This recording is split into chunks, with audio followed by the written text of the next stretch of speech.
But for me, resilience isn't sustaining stress. Resilience is the time between when you are on the floor and when you are back up again. It's shortening that time. So for me, it was years. Something would happen and I'm like, that's it, I'm discounted. I'd bear a grudge, I'd hate myself, I'd hate other people, I'd make my mind up about something, and that was it, years. I got it down to months, to weeks, to days, to hours. I can pivot in minutes.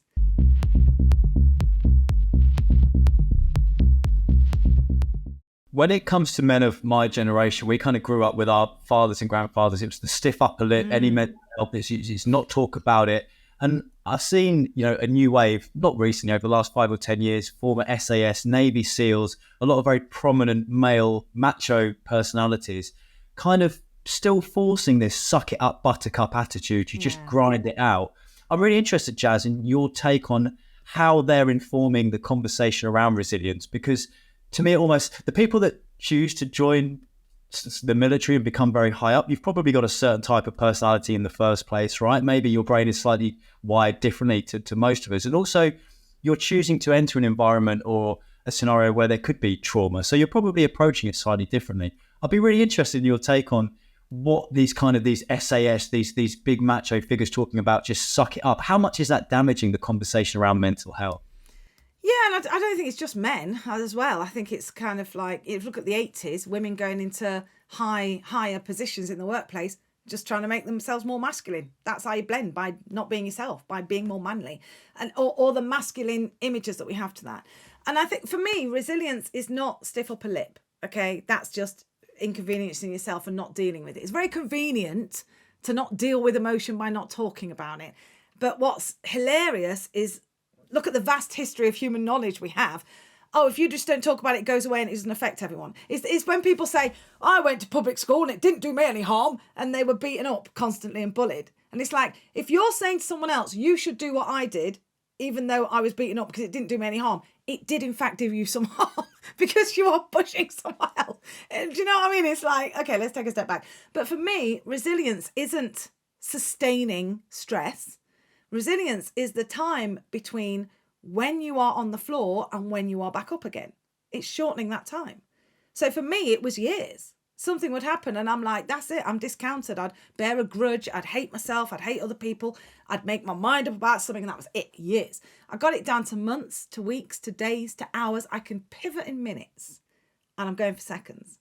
It's that ability to reframe, and that's my 3 R's of resilience. The first one is to take responsibility for what you're responsible for and nothing else. That's really important, because we always take on other things. Like, what can we actually control? The way we show up, nothing else. Can't control anything else. We can control how we show up.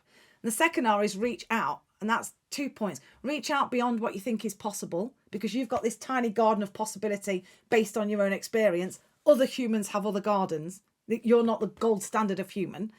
So reach out beyond what you think is possible. And also reach out and connect with others who've done it.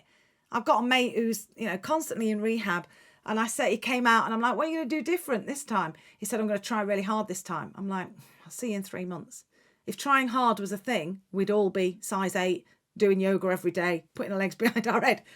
Trying hard is not how you succeed. It's reframing the story you have about what's possible.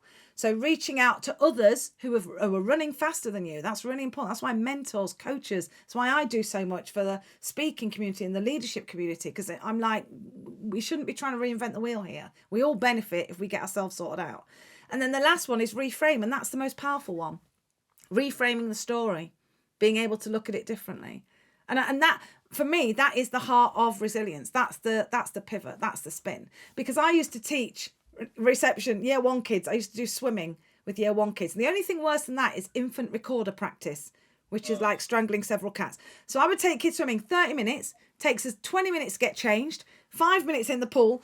Then we finish and I've got 18 pairs of knickers that have been lost. How do you lose your neck? Just, have you got them on? Just look.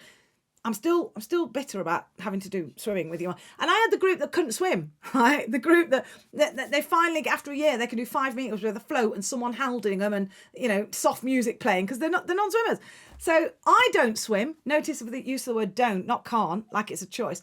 I'm not really a swimmer, because I get hair extensions, they get wet, they come out. I don't like being wet. There's just a lot about swimming I don't enjoy.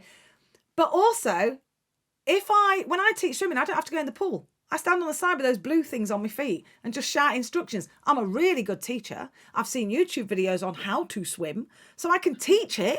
I don't have to get wet. It's not the same with resilience. You can't be a hot mess telling someone else to suck it up, Buttercup. I'm looking at you like, Last time I went for a health check, I had a nurse who was overweight, and she looked at my weight, looked at the chart, and she said, well, you're obese. And I felt, she was bigger than me, and I felt like going, so what are we going to do about that? It's like, you do get the optics of this. It's like, there's a problem we're sharing. Let's talk about it as a we, rather than pretending. You undermine your own influence when you refuse to engage in ambitious resilience, because we are all up against it. That's what the last 4-5 years showed us. We are all up against it. Some of us think we're really resilient, and then when it comes down to it, we've got nothing under the surface. And so ambitious resilience looks different. It's like the difference between happiness and contentment or fulfillment.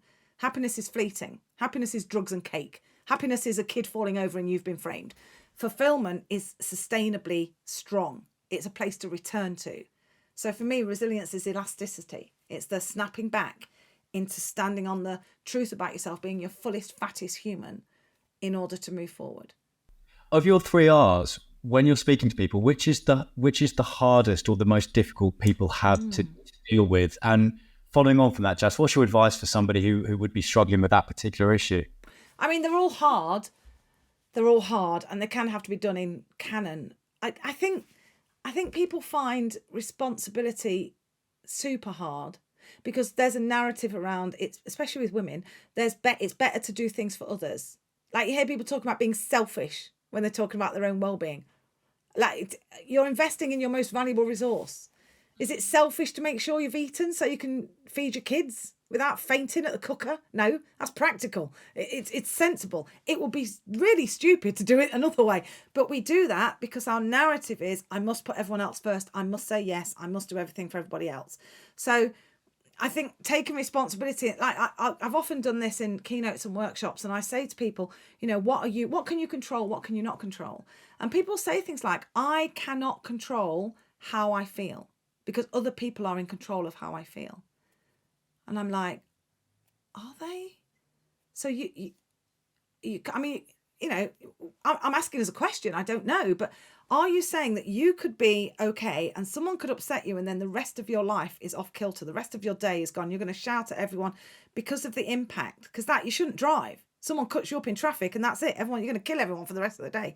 I mean, are we able to control, or do we hand over that control to any passing person who has an opinion about us? And it's just, and some people will say, I'm not a success because I'm not married and I haven't got kids. It's like, where's that story come from? I didn't. Is there a book somewhere that says success looks like this? And we're all supposed to have read it. I missed that one. But we all have these stories that get in the way. So I think responsibility is hard. Having said that, reaching out for the stiff upper lip brigade, they don't want to reach out because it looks weak. Like everyone wants, and my job is to change people's mind about themselves. So everybody wants authenticity. That has now become a currency. Nobody wants vulnerability. You can't have one without the other. Or can you? Donald Trump, beautifully authentic, has never claimed to be a fan of disabled people or LGBTQ or women or brown people. He's always been honest, right? What he says is what he thinks. Don't like it, don't look. That's it. But when it comes to vulnerability, the boy can't say the word. He can't talk about weakness without. If you watch him do speeches, he spits the word weakness out. Massive issues that are unresolved trauma. Massive lack of self-leadership there. But that's what massive authenticity looks like without vulnerability.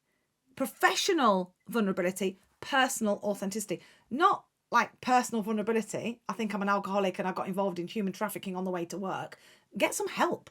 Professional vulnerability is really important, but I think people find that hard. So that the reach out is hard, and the reframe is, I think it's hard because of the lack of input on the other two. The reframe is hard because our amygdala wants to keep us safe. It uses calories to think. So let's make a snap decision and move on.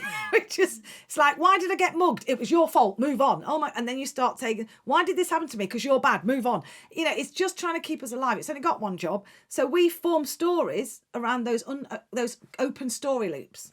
Why did this happen? Oh, it must be me.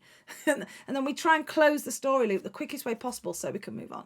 And I think responsibility and reaching out would go a long way to changing reframe. Responsibility, I think that's probably the hardest one people find as a starting point.